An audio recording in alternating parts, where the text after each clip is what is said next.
जय हिंद, वंदे मातरम। मेरे प्यारे साथियों, असम राइफल्स के अंदर एक नई भर्ती आप सभी के लिए आ चुकी है। भर्ती ऐसी होने वाली है जिसमें आपका कोई भी एग्जाम नहीं कराया जाएगा, सिर्फ आपका सबसे पहले फिजिकल होगा।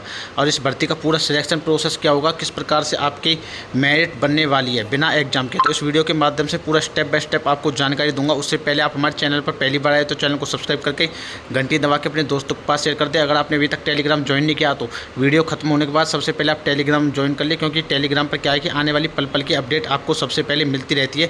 जो भी आपकी नई भर्ती आती है, चाहे वो डिफेंस से संबंधित हो, चाहे पुलिस से संबंधित हो, चाहे फिर आपकी CAPF यानी कि सेंट्रल आर्मड पुलिस फोर्सेस से संबंधित हो। जैसे कि असम राइफल्स की नई भर्ती आई है, इसके नोटिफिकेशन की तरफ लेकर के चलता हूँ। सबसे पहले नोटिफिकेशन में आपको पूरी जानकारी दी हुई जो जानकारी है वो सभी बताऊँगा और कब से इसके आवेदन शुरू हो रहे हैं।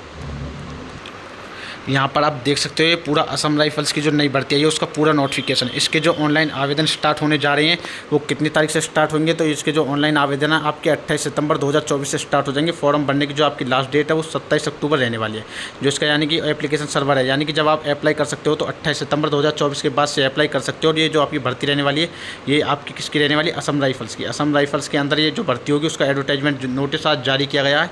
योग्यता इसमें अगर हम बात करते हैं तो 10वीं पास मांगी जाएगी। शुरुआत करते हैं इस नोटिफिकेशन की, पूरा डिटेल में आपको बताऊंगा, इसलिए आपको वीडियो थोड़ा लंबी हो जाएगी, लेकिन आप वीडियो को पूरा देखना जिससे आपको पूरा स्टेप बाय स्टेप समझ में आ सके। तो सबसे पहले हम बात कर लेते हैं आपकी जो इसके फॉर्म भरने की जो लास्ट डेट है वो आपकी 27 अक्टूबर रहने वाली है। फॉर्म जो आपके स्टार्ट होंगे वो 28 सितंबर से हो जाएंगे। साथ ही जो आपकी रैली भर्ती यानी कि रैली जो आपकी कंडक्ट कराई जाएगी वो होगी 25 नवंबर 2024 को आपकी रैली भर्ती कंडक्ट कराई जाएगी। इसमें मेल और फीमेल दोनों ही कैंडिडेट हिस्सा ले सकते हैं। टोटल वैकेंसीज की बात करते हैं तो 38 वैकेंसी हो जाती है। साथ में आपकी जो वैकेंसी निकाली गई वो असम राइफलमैन और राइफल वुमेन जनरल ड्यूटी के लिए भर्ती होने वाली है। वैकेंसी निकाली गई है, इसमें उम्र सीमा 18 से 23 साल मांगी गई है। सबसे अच्छी बात यह है कि अपर एज रिलैक्सेशन जो आपको दिया जाएगा वो जनरल और OBC दोनों को दिया जाएगा, वो भी 10 साल का, वो 5 साल का। अगर आप OBC से आते हो या फिर जनरल से आते हो तो आपको 5 साल का एज रिलैक्सेशन दिया जाएगा, यानी कि 18 साल से लेकर 28 साल। अगर आप SC/ST कैटेगरी से आते हो तो आपको 5 साल का एज रिलैक्सेशन देखने को मिलने वाला है। 10 साल का एज रिलैक्सेशन, यानी कि SC/ST को 10 साल का। अगर आप OBC और जनरल से आते हो तो आपको 5 साल का एज रिलैक्सेशन दिया जाएगा। साथ में आपकी मैट्रिकुलेशन यानी कि आपकी जो योग्यता है वो सिर्फ 10वीं पास मांगेगा। अगर आप 10वीं पास हो तो आप इस भर्ती में हिस्सा ले सकते हो, लेकिन सभी के लिए भर्ती नहीं है। ये सिर्फ स्पोर्ट्स क्वालिफिकेशन, यानी कि इसमें आपकी स्पोर्ट्स क्वालिफिकेशन मांगी जाएगी। आप प्लेयर होने चाहिए, चाहे आप international competition, national competition, inter university tournament या फिर नेशनल स्पोर्ट्स या फिर गेम ऑफ स्कूल्स खेला हो, या फिर खेलो इंडिया यूनिवर्सिटी गेम्स, या फिर खेलो इंडिया यूथ गेम्स, या फिर खेलो इंडिया विंटर गेम्स, या खेलो इंडिया पैरा गेम्स में अगर आपने हिस्सा लिया हुआ तो साथ में आपके पास में क्या होना चाहिए, ये होना आपके पास जरूरी है क्या, अवार्ड सर्टिफिकेट। जिस भी आपने गेम्स में हिस्सा लिया उसका जो अवार्ड सर्टिफिकेट वहाँ से मिलता है वो आपके पास होना कंपलसरी है। साथ ही इसमें अगर हम वैकेंसीज़ की बात करते हैं और आपकी भर्ती कहाँ पर कंडक्ट कराई जाएगी वो आप यहाँ पर देख सकते हो। सबसे पहले एथलेटिक्स की वैकेंसी दी हुई है, जैसे 400 मीटर, लॉन्ग जंप और जेवलिन में अगर आपने हिस्सा खेले हुआ है, इन गेम्स को अगर आप खेलते हो तो इसमें जो वैकेंसी दी हुई है एक वुमेंस के लिए भी एक दी हुई है। उसके बाद अगर फेंसिंग की बात करते हैं तो दो वैकेंसी फीमेल्स की हो जाती है। फुटबॉल में आपकी 3 वैकेंसी फीमेल्स की हो जाती है। उसके बाद में आर्चरी में 3 वैकेंसी फीमेल्स की हो जाती है। यहाँ पर मेल्स की दी हुई है, यहाँ पर फीमेल्स की दी हुई है। टोटल आपकी जो यहाँ पर ये वैकेंसी दी हुई है इस लाइन तक, किस तक, आर्चरी तक। जो आपकी आर्चरी तक वैकेंसी दी हुई है, इनकी जो रैली भर्ती कंडक्ट कराई जाएगी वो यहाँ पर कंडक्ट कराई जाएगी। साथ में अगर आपने बैडमिंटन, शूटिंग, जूडो, कराटे में अगर इन खेलों में हिस्सा लिया हुआ है, आपके पास सर्टिफिकेट है, तो आपकी जो रैली भर्ती कंडक्ट कराई जाएगी वो यहाँ पर कंडक्ट कराई जाएगी।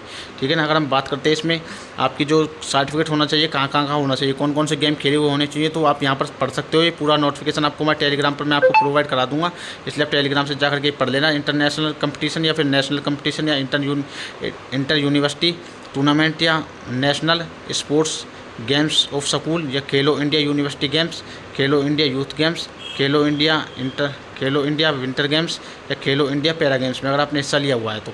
अगर हम बात कर लेते हैं एज लिमिट की, तो एज लिमिट जो आपकी रहने वाली है वो जनरल और OBC के लिए 18 से 28 साल।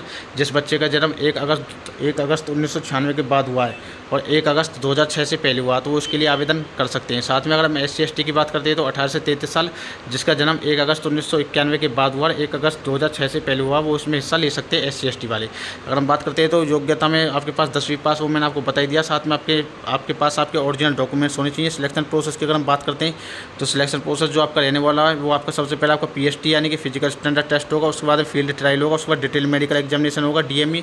उसके बाद रिव्यू मेडिकल एग्जामिनेशन RME होगा। RME के बाद में क्या होगा, आपके ओरिजिनल जब आप डॉक्यूमेंट्स दिखाते हो वो ओरिजिनल डॉक्यूमेंट्स जमा किए जाएंगे। उसके बाद में आपका क्या होगा, सिलेक्शन हो जाएगा। इसमें सिलेक्शन प्रोसेस रहने वाला है। प्रेफरेंस की अगर हम बात करते हैं तो आपकी जो मेरिट बनती है उसके हिसाब से बनती है। जैसे सबसे पहले आपका जो फर्स्ट प्रेफरेंस दी जाएगी वो आपको दी जाएगी इंटरनेशनल कंपटीशन वालों को। दूसरी जो प्रेफरेंस दी जाएगी वो दी जाएगी नेशनल कंपटीशन में जैसे आपने नेशनल स्पोर्ट्स फेडरेशन से कोई गेम खेला हुआ हो या फिर यूथ अफेयर्स स्पोर्ट्स गेम्स खेला हुआ हो, यहाँ पर दिया हुआ है। जैसे candidate participation senior and junior national championship या फिर games and candidates participate and one medal senior national championship, यानी कि नेशनल वालों को दिया जाएगा। उसके बाद में अगर तीसरी प्रेफरेंस की अगर हम बात करते हैं तो तीसरी प्रेफरेंस किसको दी जाएगी, यहाँ पर आप देख लेना, पढ़ सकते हो। यूनिवर्सिटी कंपटीशन गेम्स के बारे में दिया हुआ है, साथ में इंटर यूनिवर्सिटी स्पोर्ट्स गेम्स के बारे में दिया हुआ है।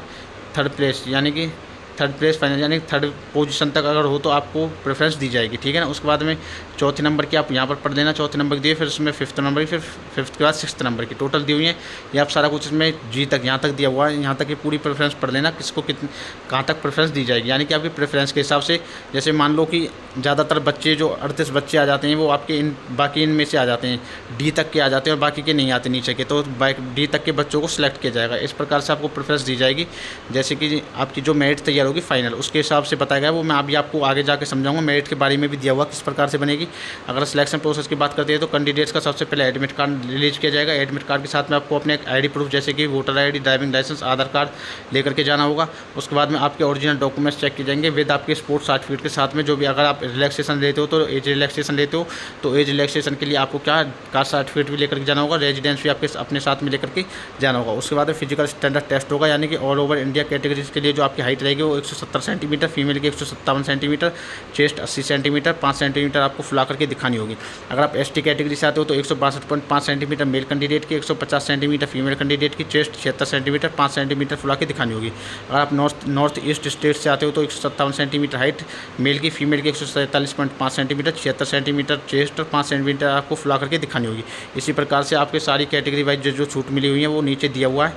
या अपना हाइट वेट चेस्ट जो आपके वो पढ़ देना इसमें, और चेस्ट जो होगी सिर्फ मेल कैंडिडेट्स की नापी जाएगी। उसके बाद में आपका वेट होगा, वेट आपका हाइट के अकॉर्डिंग होना चाहिए, ये आपको अवश्य ध्यान रखना। उसके बाद में आपका फील्ड ट्रायल होगा। फील्ड ट्रायल में आपका जिस भी आपने गेम्स में हिस्सा लिया, जैसे कि आप जेवलिन के लिए जाते हो तो जेवलिन्स का आपका ट्रायल होगा। जो बेस्ट फेंकेगा, जो बेस्ट परफॉर्मेंस देगा उसका सिलेक्शन होगा। जो आपके उसके बाद आपका जो फिजिकल में पास हो जाते हैं उनका ट्रायल होगा। ट्रायल होने के बाद में आपका डीएमई एंड डॉक्यूमेंट, यानी कि डीएमई में अगर बात करें डिटेल मेडिकल एग्जामिनेशन होगा। जो बच्चे डिटेल मेडिकल एग्जामिनेशन में अनफिट हो जाते हैं उनका रिव्यू मेडिकल एग्जामिनेशन होता है, वो आप सभी को पता ही है। उसके बाद में क्या होता है, आपका डॉक्यूमेंट ओरिजिनल डॉक्यूमेंट्स की वेरिफिकेशन होगी। ओरिजिनल डॉक्यूमेंट्स में जो पास हो जाता है उनका सिलेक्शन हो जाता है, ठीक है ना। उसके बाद अगर हम बात करते हैं तो अगर आप वर्किंग डेज में अगर कोई डाउट है तो वर्किंग डेज में जो दिए हुए नंबर है, इन नंबर पर आप कॉल करके जो भी क्वेरी आपकी जानकारी लेना चाहते हो वो अपनी जानकारी ले सकते हो। उसके बाद में अगर मेरिट लिस्ट की बात करते हैं तो किस प्रकार से मेरिट लिस्ट बनेगी, यहाँ पर आप देख सकते हो merit list and issue of provisional appointment letter. जो आपको अपॉइंटमेंट लेटर होगा वो किस प्रकार से मिलेगा, the candidate who qualified to respects level of participation achievement, यानी कि आपकी पार्टिसिपेशन और अचीवमेंट के हिसाब से आपकी मेरिट लिस्ट बनेगी। उसके बाद में आपका फिजिकल स्टैंडर्ड टेस्ट देखा जाएगा। मेडिकल एग्जामिनेशन के हिसाब से फील्ड ट्रायल, ये आपका इंपॉर्टेंट हो जाता है। Field trial will be place in merit list, यानी कि आपकी मेरिट लिस्ट लगेगी फील्ड ट्रायल के आधार पर, ठीक है ना। यहाँ पर आप सारा कुछ देख सकते हो। उसी के आधार पर आपको प्रोविजनल अपॉइंटमेंट लेटर इशू किया जाएगा, जिससे आपका की सिलेक्शन होगा। ज्वाइनिंग लेटर जिसे आप बोल देते हो उसके बाद आपके ओरिजिनल डॉक्यूमेंट्स लेकर के आपका सिलेक्शन हो जाएगा। यहाँ पर आपके फॉर्मेट दिए हुए हैं, ये आपके गेम्स के सर्टिफिकेट से संबंधित आपके फॉर्मेट हो जाते हैं। इस प्रकार से आपके पास में सर्टिफिकेट होना चाहिए। अगर कोई डाउट है तो आप, मैंने इंस्टाग्राम का लिंक डाला हुआ है, इंस्टाग्राम पर आप मेरे पास मैसेज कर सकते हो, वहाँ से आप मुझसे जो भी आपकी डाउट हो पूछ सकते हो। जय हिंद, जय भारत।